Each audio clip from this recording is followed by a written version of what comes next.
Hey folks, I'm back again, and I've received a couple of emails from a gentleman asking me about the importance of the mugs that you'll see here sometimes with these video shoots. Now, because they're free webinars, I get a chance to kind of, you know, make them personal or personal for me.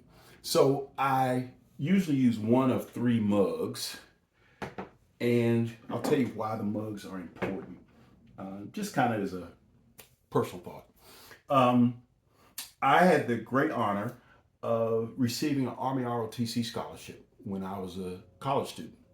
And that ROTC scholarship paid for the last 3 years of college. It paid room, board, tuition for me to complete physical therapy school. Well, in the summers, I was kind of young and dumb. I was in ROTC. You know, you'd go to class and you'd get up in the morning and do the drills and everything. But in the summers, I would go off for Army training. So one summer I went to Army Airborne School, U.S. Army's Airborne School, the paratrooper school. Yeah, I was young and dumb, and I jumped out of planes for 3 weeks. That was an exhilarating experience, and for a young guy, it's like, I became a paratrooper. You know, you get to wear the beret and the shiny boots and all that kind of stuff. So it was kind of cool. Um, Later on, one summer, I went to U.S. Army Ranger School. Many of you have heard about Navy SEALs. The Army Rangers are the equivalent of the Navy SEALs, Army Rangers and Green Berets. It is probably the most demanding and challenging school that the United States military has. You learn small unit tactics in a combat situation. So I was an infantry officer, and I went to this school.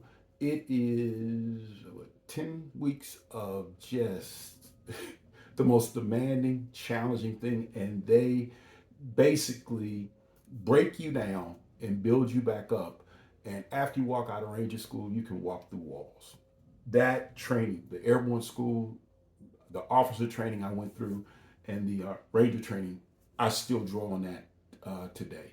And many of you, I've told you that I completed the Army's Ranger School. I went off and served my country, which I did with great pride, and would do it again in a heartbeat, as long as we're protecting democracy.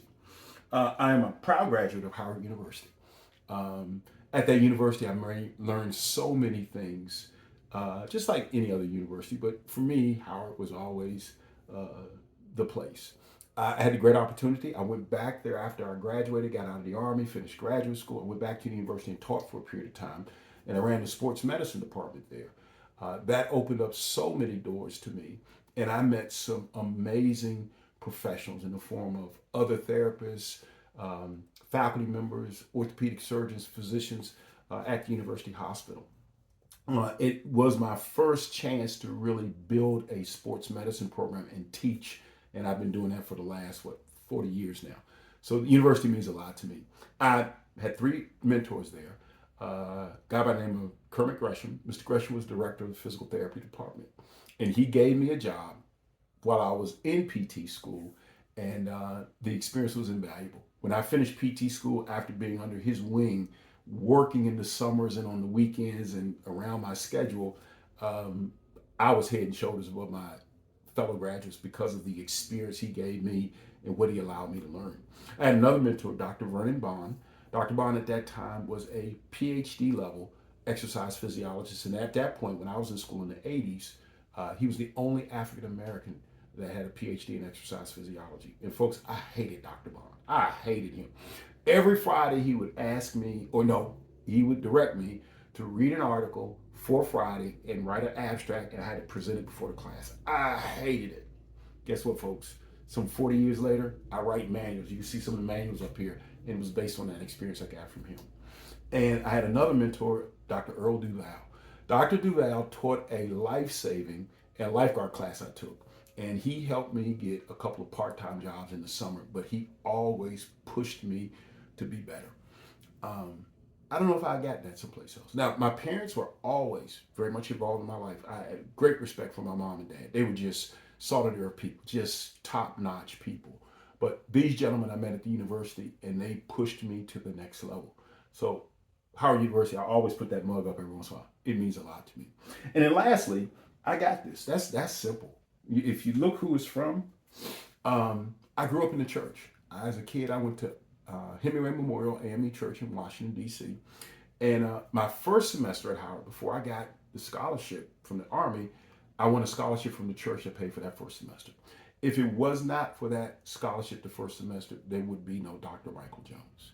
But also along the way, especially as an Army officer, I was deployed places. He always brought me home safe, always did. And when I went to airborne school, I was maybe 19. First jump, I'm in the door as the jumper on the first jump, which I'm like, really? Okay, I'm the first guy out. And I jumped, and you go under the plane, and then you come out on the other side, and your parachute opens for a minute. It is profoundly quiet. And I heard something. Forgive me. I still hear that voice like it was yesterday. I am with you always, even until the end of time. I went places and did things as a ranger on deployments that I'm like, how did I get home? He's given me blessings. He's given me the ability to meet all of you around the world. And he's given me a great wife and a great life. So that's why you'll see this mug sometimes. I got this. And yeah, he does. So forgive me, but that's why you see the mugs. And it's just my way of adding a little bit of me to the video. I hope the videos are helpful for you. Please make sure you go over to crackingthecode.net and get registered. And please, if you don't mind, send me an email. Let me know what you think about our training, about our programs, and that kind of stuff. And I'll close with this. We're all in this thing together. I learned that as an Army officer. I have to be willing to do everything my soldiers do, and I have to be willing to make sure I look out for them. We're living in a world now where it's every man for himself. And it's like, that's not the way it was meant to be. Not at all. Not what I learned in the church growing up. We are in this together. So let's try to work together. Let's try to be a little bit more sympathetic to our friends and our family members and those that may not have the same ideas or those that don't look like us. Because, folks, if he showed up, I wonder what he would say about the way we conduct ourselves. So, all the best. Thank you. And my apologies for going into this, but you ask, and I tell. Take care, folks. All the best to you.